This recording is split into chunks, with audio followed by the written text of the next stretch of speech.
அன்பான பிஎட் மாணவர்களுக்கு கோவிந்தராஜின் வணக்கங்கள்.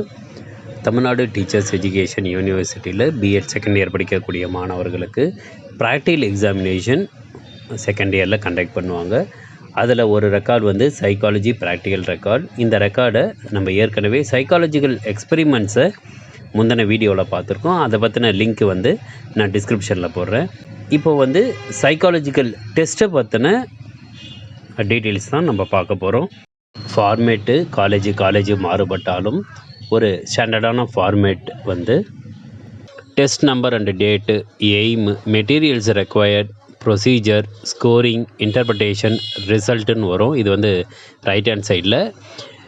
இதில் வந்து வேறு எதுவும் சப்மிட்டிங்ஸு நீங்கள் கூடவோ குறைக்கவோ அது வந்து காலேஜ் என்ன சொல்கிறாங்களோ அதை ஃபாலோ பண்ணிங்க. அதே மாதிரி லெஃப்ட் ஹேண்ட் சைடில் வரும்போது எக்ஸ்பெரிமெண்ட்ஸுக்கு ஃபிகர் ஆர் டயக்ராம்னு வந்திருக்கும். இங்கே வந்து என்னென்னா நம்ம இங்கே கொஷினரோ இன்வென்ட்ரியோ அது வந்து உங்களுக்கு லெஃப்ட் ஹேண்ட் சைடில் வரும். அது சம்மந்தப்பட்ட ஏதாவது டேபிள் ஏதாவது இருந்ததுன்னா அதுவும் லெஃப்ட் ஹேண்ட் சைடில் வரும். இங்கே வந்து எது தேவையோ நீங்கள் அதை வந்து லெஃப்ட் ஹேண்ட் சைடில் நீங்கள் கூடவோ குறைக்கவோ அந்த சப்மிட்டிங்ஸை பண்ணிக்கலாம். Tamil Nadu teachers education university psychological practical ரெக்கார்டுக்கு சம்மந்தப்பட்ட இன்ஸ்ட்ரக்ஷனில் என்ன கொடுத்துருக்காங்கன்னா 8 சைக்காலஜிக்கல் டெஸ்ட்டில் ஏதாவது 5 சைக்காலஜிக்கல் டெஸ்ட் வந்து கண்டக்ட் பண்ணிவிட்டு ஃபஸ்ட்டு செமஸ்டர்லேயே முடித்து ப்ராக்டிக்கல் எக்ஸாமினேஷன் அப்போ சப்மிட் பண்ணணும்னு சொல்லியிருந்தாங்க. அதன்படி 8 சைக்காலஜிக்கல் டெஸ்ட் என்னென்னா adjustment, teaching competency, leadership, organisational climate, intelligence, self concept, life skills மற்றும் values. First test adjustment. Adjustment is the act of making an alteration or modification. அப்படி இல்லைன்னா the process of adapting environmental conditions தான் வந்து adjustment. அதாவது தமிழில் வந்து இணக்கம் அல்லது இசைவுன்னு சொல்லுவாங்க. ஒரு இடத்தில் நாம் எவ்வாறு நம்மை மாறுபடுத்தி கொள்கிறோமோ அல்லது அந்த சந்தர்ப்பத்துக்கு ஏற்றாற்போல் நம்ம மாறுகிறோமோ அதுதான் வந்து இணக்கம் அல்லது இசைவுன்னு சொல்லுவாங்க. இந்த அட்ஜஸ்ட்மெண்ட்டை எப்படி கண்டுபிடிக்கிறது அப்படின்றத தான் நம்ம பார்க்க போகிறோம். இந்த அட்ஜஸ்ட்மெண்ட்டுக்கு பலவிதமான இன்வென்ட்ரிஸ் இருக்குது. இந்த இன்வென்ட்ரிஸ் மூலமாக நம்ம ஒருவருடைய அட்ஜஸ்ட்மெண்ட் லெவல் எப்படி இருக்குது அப்படின்றத கண்டுபிடிக்கிறது தான் இருக்குது. அந்த அட்ஜஸ்ட்மெண்ட்டுக்கு என்னென்ன இன்வென்டரிஸ் வந்து பெரும்பாலும் பயன்படுத்துகிறார்கள் அப்படின்னு பார்த்தா பெல் அட்ஜஸ்ட்மெண்ட் இன்வென்ட்ரி. இதுதான் வந்து அட்ஜஸ்ட்மெண்ட் கண்டுபிடிக்கிறதுக்கு பெரும்பான்மையானவர்கள் பயன்படுத்தக்கூடிய இன்வென்ட்ரி. இது இல்லாமல் வெய்னர்பர்க்ஸ் அட்ஜஸ்ட்மெண்ட் இன்வென்ட்ரி இருக்குது. அட்ஜஸ்ட்மெண்ட் இன்வென்ட்ரி ஃபார் காலேஜ் ஸ்டூடெண்ட்ஸுக்குன்னு தனியாக ஏகேபி சின்ஹா மற்றும் ஆர்பி சிங் அவர்கள் வந்து கன்ஸ்ட்ரக்ட் பண்ண இன்வென்ட்ரியும் இருக்குது. இது எல்லாமே பாப்புலரான அட்ஜஸ்ட்மெண்ட் இன்வென்ட்ரிஸ். இந்த மேற்கூறிய இன்வென்ட்ரிஸ் இல்லாமல் வேறு சில இன்வென்ட்ரிஸ் கூட அட்ஜஸ்ட்மெண்ட் கண்டுபிடிக்கிறதுக்கு இருக்கும். இந்த இன்வென்ட்ரிஸ் வந்து உங்கள் காலேஜில் என்ன இன்வென்ட்ரிஸ் பயன்படுத்திக்கிறாங்களோ அந்த இன்வென்ட்ரிஸை பயன்படுத்தி ஒரு இண்டிவிஜுவலுக்கு அந்த இன்வென்ட்ரி கொடுக்க போகிறீங்க. அதில் கொடுத்துருக்கிற எஸ் ஆர் நோ அல்லது இது வந்து 2 பாயிண்ட் ஸ்கேல்னு சொல்லுவாங்க. அதாவது எஸ் அல்லது நோ. இது வந்து 2 பாயிண்ட் ஸ்கேல், இல்லைனா 3 பாயிண்ட் ஸ்கேல், 4 பாயிண்ட் ஸ்கேல்லேருந்து 7 பாயிண்ட் ஸ்கேல் வரைக்கும் இருக்கும். இதன் மூலமாக ஒருவர் வந்து ஒரு இண்டிவிஜுவலுக்கு, அதாவது நீங்கள் யாருக்கு நீங்கள் கண்டுபிடிக்க போகிறீங்களோ அவங்கக்கிட்ட இந்த இன்வென்ட்ரியை கொடுக்கும்போது அவர்கள் அந்த ஐட்டம்ஸை படித்து பார்த்துட்டு அவர்கள் மனதிற்கு என்ன தோன்றுகிறதோ அதை வந்து அந்த 2 பாயிண்ட் ஸ்கேலோ 3 பாயிண்ட் ஸ்கேல்லையோ ஒரு ஆன்சர் வந்து அவங்க ஃபில் பண்ண போகிறாங்க. அந்த ஒரு ஆன்சரை வைத்துக்கொண்டு அவர்களுடைய ஸ்கோரிங் என்ன அப்படின்றத நீங்கள் கண்டுபிடிச்சி அதற்கேற்ற போல், அதாவது அவங்க கொடுத்துருக்கிற இன்டர்பிரிட்டேஷனில் என்ன ரிசல்ட் வருதோ அந்த ரிசல்ட்டை வந்து அந்த இண்டிவிஜுவலுக்கு நீங்கள் சொல்ல போகிறீங்க. அதை பொறுத்து லோ லெவல் ஆஃப் அட்ஜஸ்ட்மெண்ட் இருக்கா, ஆவரேஜ் லெவல் ஆஃப் அட்ஜஸ்ட்மெண்ட் இருக்கா அல்லது ஹை லெவல் ஆஃப் அட்ஜஸ்ட்மெண்ட் இருக்கான்றத நம்ம சொல்லணும். இதுதான் வந்து adjustment psychological test. Next psychological test வந்து டீச்சிங் காம்பிடென்சி. இந்த டீச்சிங் காம்பிடென்சி அப்படின்றது a set of professional skills that enables practical teaching situations to be appropriately resolved. Teaching சுச்சுவேஷனில் வரும்பொழுது எந்தெந்த ஸ்கில்ஸை பயன்படுத்தி அவர்கள் அந்த சுச்சுவேஷனை சரியான முறையில் பயன்படுத்திக்கிறாங்களோ இதுதான் வந்து டீச்சிங் காம்பிடென்சி அப்படின்னு சொல்லுவாங்க. Competencies are the skills and knowledge that enables a teacher to be successful. அதாவது ஆசிரியரிடையே இருக்கக்கூடிய திறன்கள் மற்றும் அறிவு சார்ந்த விஷயங்கள் அந்த ஆசிரியரை கற்றல் கற்பித்தலில் சிறப்பான முறையில் செயல்பட வைப்பதே இந்த கற்பித்தல் திறன், அதாவது டீச்சிங் காம்பிடென்சின்னு சொல்லுவாங்க. இந்த டீச்சிங் காம்பிடென்சியே வந்து என்னென்னா, மாணவருடைய கற்றலுக்கு இந்த டீச்சிங் காம்பிடென்சி வந்து பெரும் துறை புரிகிறது. இந்த டீச்சிங் காம்பிடென்சி மூலமாக மாணவர்கள் பல்வேறு கற்றல் திறன்களை அவர்கள் பெறுவதற்கும் இந்த டீச்சிங் காம்பிடென்சி வந்து யூஸ் ஆகுது. இப்போது பிரபலமாக பயன்படுத்தக்கூடிய டீச்சிங் காம்பிடென்சி இன்வென்ட்ரிஸ் அல்லது கொஷினர்ஸை நம்ம பார்க்கலாம். டாக்டர் அருள் லாரன்ஸ் அவர்கள் கன்ஸ்ட்ரக்ட் பண்ண teaching competency scale, Fan Wenya அவர்கள் கன்ஸ்ட்ரக்ட் பண்ண teaching competence questionnaire, Abdulghani Muttahar Alnoor மற்றும் மா ஹோங்யூ அவர்கள் கண்டுபிடிச்ச primary school teacher competency, Juan Antonio Moreno Murcia, Yolanda Silveria, Noela Belanda அவர்கள் கன்ஸ்ட்ரக்ட் பண்ண டீச்சிங் காம்பிடென்சி. இவை எல்லாமே பிரபலமான டீச்சிங் காம்பிடென்சிஸ். இதில் எந்த டீச்சிங் காம்பிடென்சி கொஷினர் வந்து நீங்கள் பயன்படுத்துகிறீர்களோ அந்த டீச்சிங் காம்பிடென்சியில் கொடுக்கப்பட்டுள்ள இன்ஸ்ட்ரக்ஷன்ஸ், அதனுடைய ஐட்டம்ஸ், அதுலேயும் எத்தனை பாயிண்ட் ஸ்கேலோ அத்தனை பாயிண்ட் ஸ்கேலு, ஸ்கோரிங் கீ, இன்டர்பிரிட்டேஷனில் என்னென்ன கொடுத்துருக்காங்களோ இதை எல்லாமே பொறுத்து ஒரு இண்டிவிஜுவலுடைய டீச்சிங் காம்பிடென்சியை நீங்கள் கண்டுபிடிச்சி அவர்களுடைய ஸ்கோரிங்கை வைத்துக்கொண்டு இந்த கன்ஸ்ட்ரக்ட் பண்ணதில் மேனுவலில் என்ன உங்களுக்கு இன்டர்பிரிட்டேஷன் கொடுத்துருக்காங்களோ அந்த இன்டர்பிரிட்டேஷனை வைத்துக்கொண்டு இந்த இண்டிவிஜுவல் பெற்ற மதிப்பெண்களை பொறுத்து அவர்களுடைய ரிசல்ட்டை நீங்கள் வந்து கொடுங்க. இதுதான் டீச்சிங் காம்பிடென்சி ஸ்கேல். நெக்ஸ்ட்டு வந்து லீடர்ஷிப் பற்றி நம்ம பார்க்கலாம். Leadership is the ability of an individual or a group of people to influence and guide followers or members of an organization, society or team. தலைமை பண்பு அப்படின்றது ஒரு தனிநபரையோ அல்லது குழுவில் உள்ள மக்களையோ அவர்களை தன் வழிப்படுத்துவதற்கும் அவர்களை சரியான முறையில் வழி நடத்துவதற்கும் இந்த தலைமை பண்பு பயன்படுகிறது அப்படின்றது சொல்லியிருக்காங்க. லீடர்ஷிப்பை வந்து பல குவாலிட்டிஸ் மூலமாக நம்ம அளவிடலாம். அதில் வந்து courage, accountability, empathy, communication, focus, flexibility, innovation, humility, passion, resilience, transparency, respect, confidence, positivity, influence, vision, integrity, self awareness, learning agility, collaboration, integrity, gratitude, இது எல்லாமே வந்து லீடர்ஷிப் குவாலிட்டிஸ்க்கு ரொம்ப முக்கியமானது. இந்த லீடர்ஷிப் குவாலிட்டிஸ் மூலமாக ஒருவருடைய லீடர்ஷிப் ஸ்கில் எப்படி இருக்குது அப்படின்றத நம்ம தெரிஞ்சுக்கலாம். பாப்புலர் லீடர்ஷிப் கொஷினர்ஸ் வந்து Blake and Mouton managerial grid leadership self assessment questionnaire, Peter G நார்ட்ஹவுஸோட லீடர்ஷிப் கொஷினர், ஹால்பின் அவருடைய லீடர் பிஹேவியர் டிஸ்கிரிப்ஷன் கொஷினர், இது எல்லாமே பாப்புலரான லீடர்ஷிப் கொஷினர். இந்த கொஷினருடைய மேனுவலை ஃபுல்லாத்தையும் பார்த்துட்டு அந்த மேனுவலில் கொடுத்துருக்கிற இன்ஸ்ட்ரக்ஷன்ஸ், ஸ்கோரிங், இன்டர்பிரிட்டேஷன், இதை பொறுத்து ரிசல்ட்ஸை வந்து தெளிவாக நீங்கள் கொடுக்கணும். இதுதான் வந்து லீடர்ஷிப் கொஷினர். இதுவும் வந்து one of the psychological test. Next psychological test வந்து organisational climate. Organizational climate refers to an employee's long-lasting perception of the working environment and culture of the business they work for. ஒரு பணியாளர் அவர் வேலை செய்கின்ற இடத்தில் இருக்கக்கூடிய சூழ்நிலையை எவ்வாறு அவர் உணர்ந்து வைத்து கொண்டிருக்கிறார் அதை பொறுத்து தான் இந்த வேலை சூழ்நிலைன்னு சொல்லுவாங்க. இதே தான் வந்து ஒரு இண்டிவிஜுவல், அதாவது ஒரு எம்ப்ளாயி வந்து அவருடைய ஒர்க்கை வந்து எப்படி அவர் வந்து விரும்புகிறார் அப்படின்றது தான். அது வந்து சில சமயங்களில் அவருக்கு சப்போர்ட்டிவாக இருக்குதா, சில சமயத்தில் ஸ்ட்ரெஸ்ஃபுல்லாக இருந்ததான்றதையும் நம்ம கண்டறிவது இந்த ஆர்கனைசேஷனல் கிளைமேட் மூலமாக. இதற்காக நிறைய கொஷினர்ஸ்னால் இருக்குது. பாப்புலரான ஆர்கனைசேஷனல் கிளைமேட் கொஷினர்ஸ் என்னென்ன அப்படின்னா, Adrian Furnham and Leonard D Goodstein அவர்கள் கன்ஸ்ட்ரக்ட் பண்ண த ஆர்கனைசேஷனல் கிளைமேட் கொஷினர்.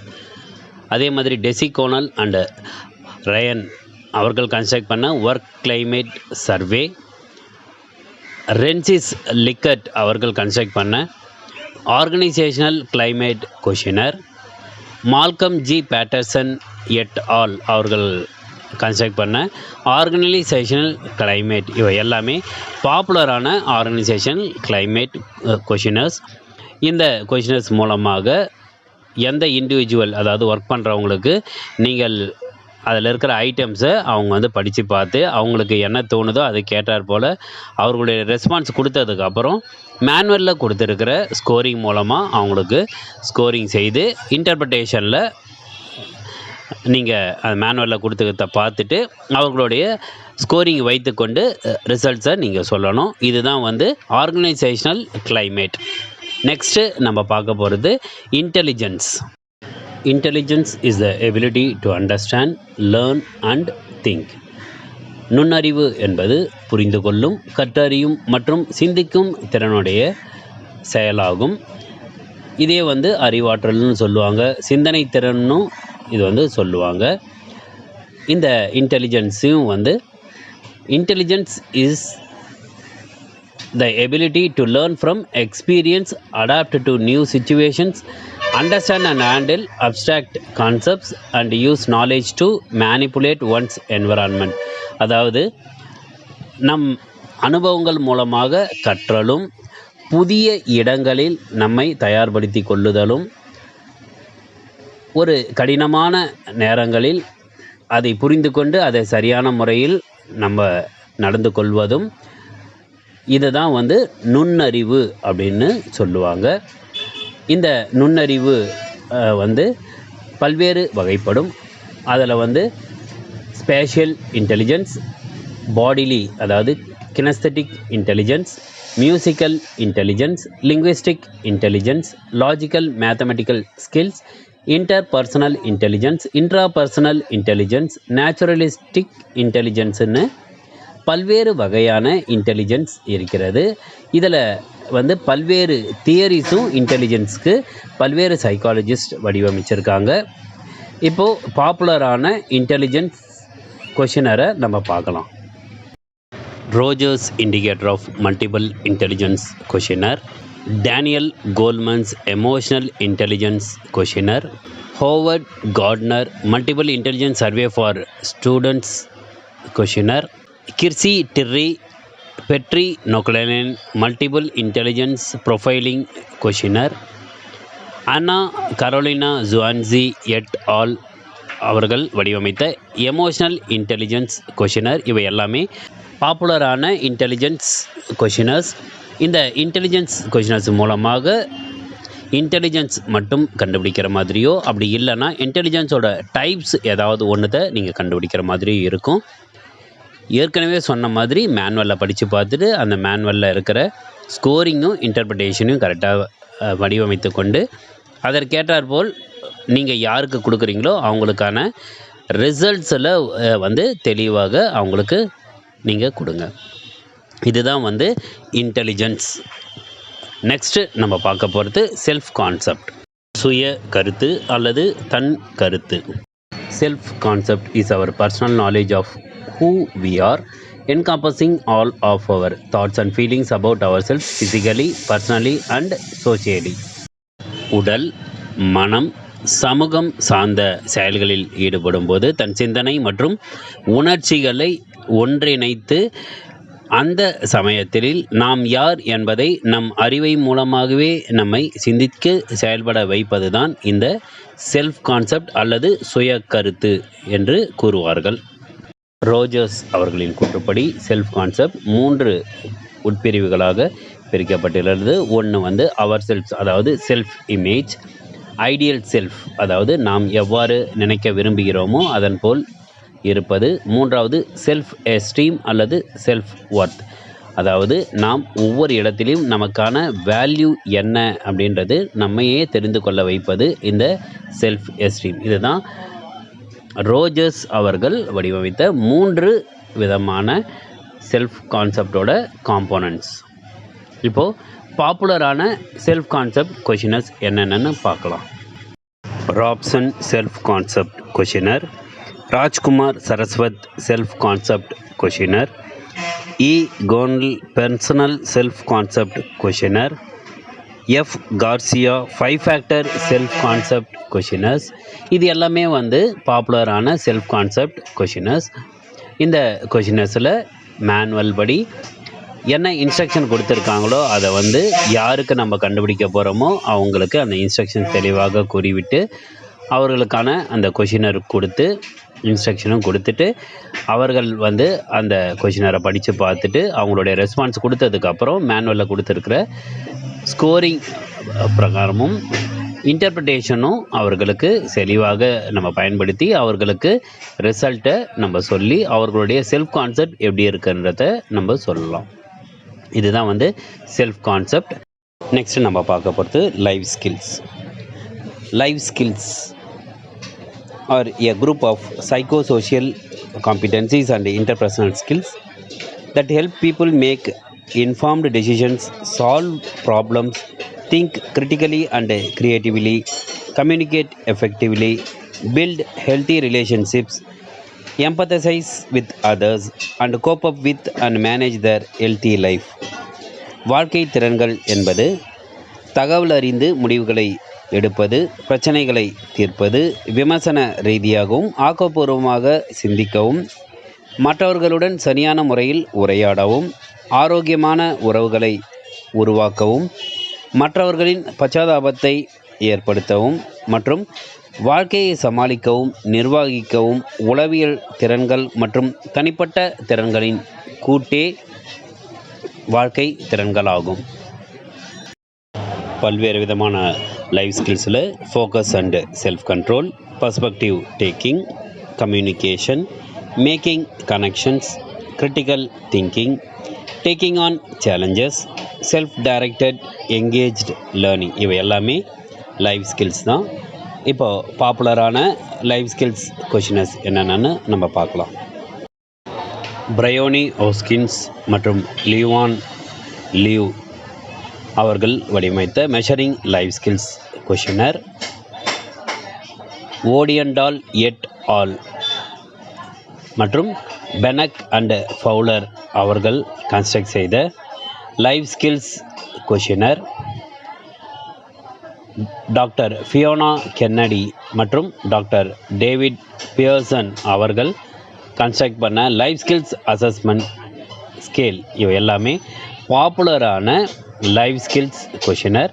இந்த லைஃப் ஸ்கில்ஸ் கொஷினரில் கொடுக்கப்பட்டுள்ள மேனுவல் படி அவர்களுக்கு இன்ஸ்ட்ரக்ஷன் தெளிவாக கொடுத்து அவர்களிடம் இந்த கொஷினர்ஸை கொடுத்து அவர்களுடைய பர்செப்ஷன் அவர்கள் என்ன நினைக்கிறார்கள் அந்த ஒவ்வொரு ஐட்டமும் அவங்க படித்து பார்த்து அதுக்குரிய ரெஸ்பான்ஸை வாங்கிட்டு அந்த ரெஸ்பான்ஸ் எல்லாத்தையும் நீங்கள் வந்து ஸ்கோரிங்காக மாற்றி அந்த ஸ்கோரிங்கில் என்ன இன்டர்பிரிட்டேஷன் மேனுவலில் கொடுத்துருக்காங்களோ அந்த இன்டர்பிரிட்டேஷனை பயன்படுத்தி இவர்களுக்கு நீங்கள் தெளிவாக ரிசல்ட்டை கொடுக்கணும். இதுதான் வந்து லைஃப் ஸ்கில்ஸ். அடுத்து நம்ம பார்க்க போகிறது values, விழுமங்கள். Values are the guiding factors and beliefs that help individuals regulate their behavior and guide decision making. விழுமங்கள் என்பது ஒரு தனி மனிதரின் நடத்தைகளை சரிப்படுத்தவும், முடிவுகளை சரியாக எடுக்க வழி நடத்துதலும், அவர்களுடைய புரிதலும், அதேபோல் நம்பிக்கையும் வழிவகுத்துதலே விழுமங்கள் எனப்படும். பாப்புலரான வேல்யூஸ் கொஷினர் என்னென்ன அப்படின்னா, Watts portrait values questionnaire, Chris Dalton values questionnaire, Kelly Wilson's valued living questionnaire, Brown Duane and R Kelly Crace life values inventory, Smout et al valuing questionnaire.